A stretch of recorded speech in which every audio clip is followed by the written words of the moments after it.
我朝从征效力大臣中，莫过于鳌拜巴图鲁者。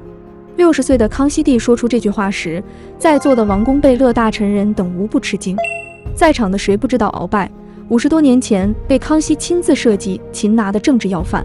捉拿鳌拜可以说是少年康熙即位后干的第一件大事。既如此，为何康熙50多年后还要为其平反？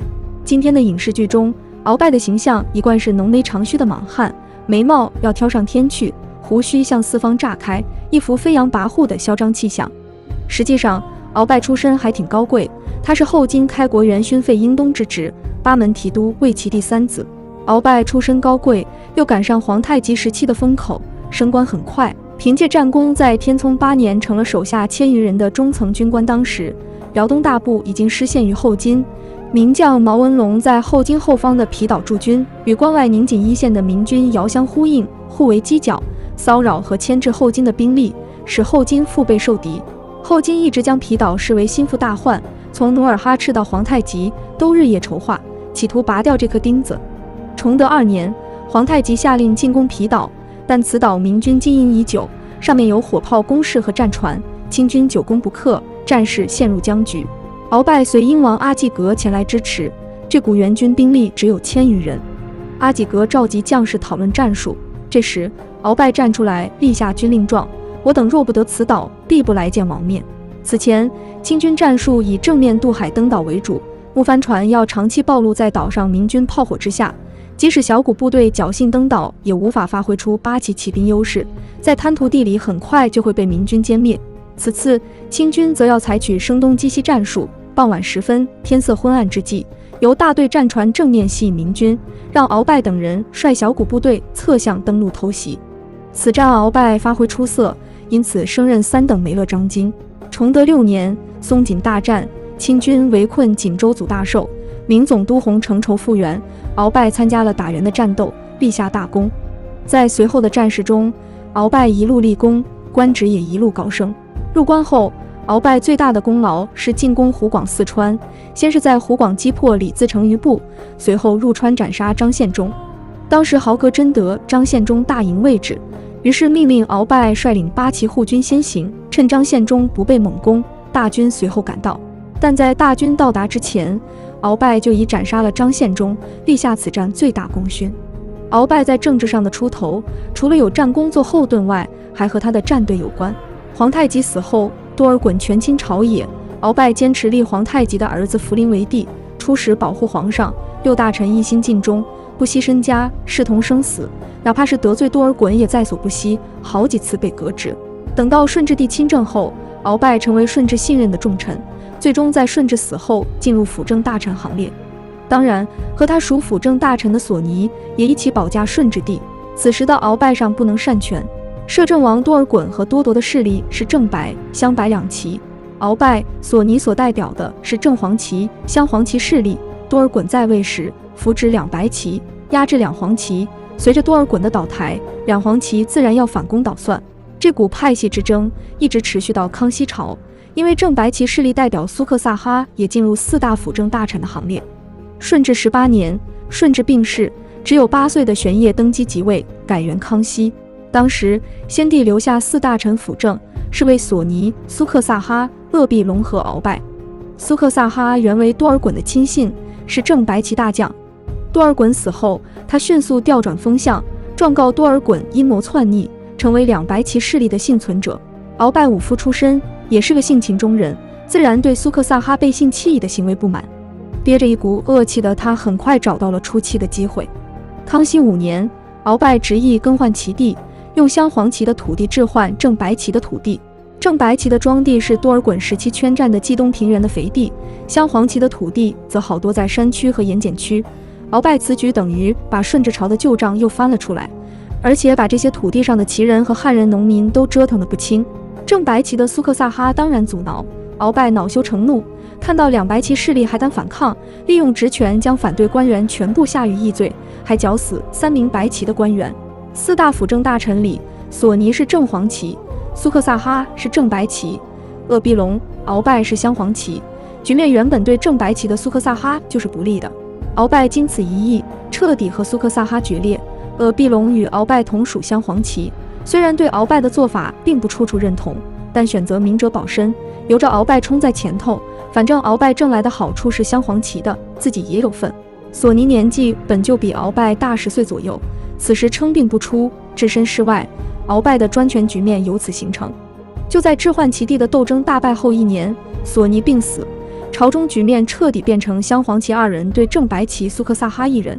苏克萨哈心灰意冷，请求辞职，想去给先帝看坟，结果鳌拜不依不饶，罗织罪名，想要灭苏克萨哈满门。少年康熙又不傻，便不予批准。鳌拜竟还不罢休，抓着康熙纠缠了好几日。这番动作朝野震动，全清廷都知道鳌拜能让皇上低头。鳌拜倒台后，他还是不愿承认苏克萨哈的死和他有关系，但他却承认曾在康熙帝面前斥喝不臣，引荐时示威郑重。此时逗苏克萨哈正开心的鳌拜没有料到苏克萨哈倒台了，他的政治末日也就不远了。平心而论，说鳌拜掌握朝政乃至全清朝也是不为过的，但他真的能达到欺君擅权的地步吗？鳌拜案发到结案仅仅10余日，康熙帝亲自过问此案，还鼓励揭发。鳌拜的罪状从1落奏折涨到了3落奏折。鳌拜对这些罪状有些承认，有些否认，有些辩解。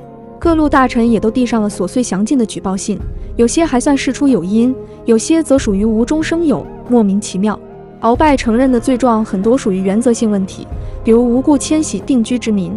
说句实在话，当年清朝入关时跑马圈地，朝堂之上有几个人不犯这几条的？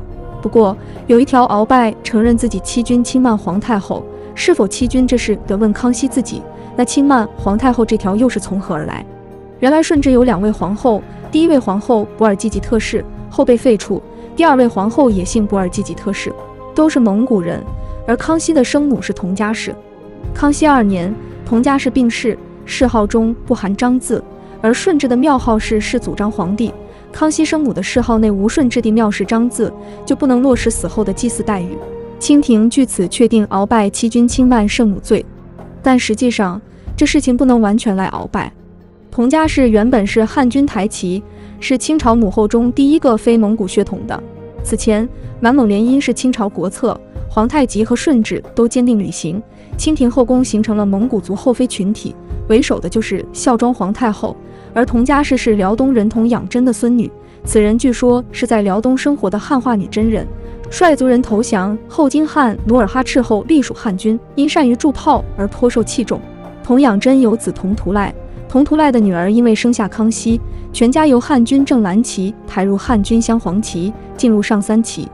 在这些复杂的后宫利益团体操作下，佟佳氏死后遭受冷落。当时给佟佳氏上谥号时，鳌拜权倾朝野，此后虽有人提醒他，但鳌拜没有当回事儿。鳌拜犯的就是这一条。无论如何，这是看上去都像是后宫剧剧情，鳌拜确实一手遮天，但不至于插手皇帝后院的家事，全赖在他头上不太合适。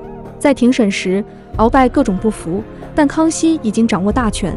当年鳌拜对苏克萨哈穷追猛打，康熙此时对他也无需处处以理服人，鳌拜心知肚明。鳌拜最终免死禁锢，但不久就在禁所死去。康熙擒鳌拜，真正的原因不过是鳌拜不愿交权而已。自古以来，权臣只有2条路，搞死皇帝或被皇帝搞死。成者如司马炎、李渊，败者如王莽、宇文护。但随时间推移，皇权集中制度愈发完善，搞死皇帝这条路已经不好走了。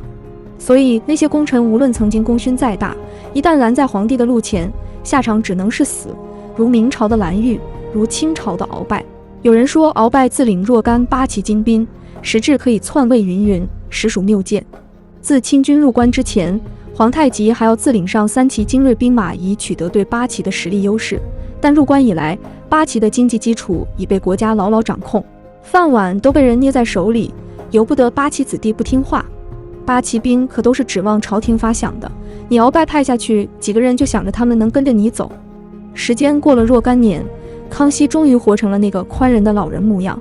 面对朝中结党营私、皇家九子夺嫡、斗争激化之时，他又想起了自己刚刚亲政的往事。此时的鳌拜党羽早已灰飞烟灭，鳌拜的棺材板早就盖上了，可以盖棺论定，就事论事了。为何要除鳌拜？康熙比谁都清楚。据法国传教士白敬记载，当时鳌拜下狱时曾请求觐见康熙，让康熙看他身上的伤疤，那是自己年轻时为了救康熙的爷爷皇太极而受的伤。鳌拜本人刚愎自用，气量狭隘都是事实，但鳌拜本人的确是为清廷立下汗马功劳，康熙对鳌拜的功绩是清楚的。此外，康熙晚年提及鳌拜都有现实考虑。康熙47年，九子夺嫡已经开始，太子胤禛对待父兄时的冷漠让康熙失望不已，动了废太子的念头。康熙将九子夺嫡的政治斗争归于结党，随后用鳌拜杀苏克萨哈的故事告诫王公大臣不要结党，可见此时鳌拜仍然是负面典型。康熙52年再次提及鳌拜，开始大谈鳌拜功绩，即开头一幕，在场王公大臣无不吃惊。此时胤禛已经被废，终日表演鬼上身，让康熙更加头疼。康熙提及鳌拜，是因为此时修皇家族谱时，发现很多以前犯了罪或被废黜的皇家子嗣没有被收录进去。胤禛现在整天疯疯癫癫的，看来也有被排除出族谱的危险。康熙帝自然不愿意如此。康熙告诫陈宫，宗室有罪自有法律制裁，但族谱应该如实记载。说着说着，康熙帝从自己的家谱说到了别人家，提到了鳌拜。康熙的意思，鳌拜这个人有功劳，他家的孩子也应该有人继承。这句话从康熙口中说出来，鳌拜家族身上的禁锢算是彻底解开了。康熙此举应该是为了告诫九子夺嫡中的皇子们，我对犯了罪的外姓人都留了余地，还让他子孙沾光，你们亲兄弟之间更不要斩尽杀绝。当年他自己未将鳌拜处以极刑，现在又封赏其后人，两次显示了宽怀，希望阿哥们也能如此。但从之后发生的事情看来，康熙的一番苦心还是落了空。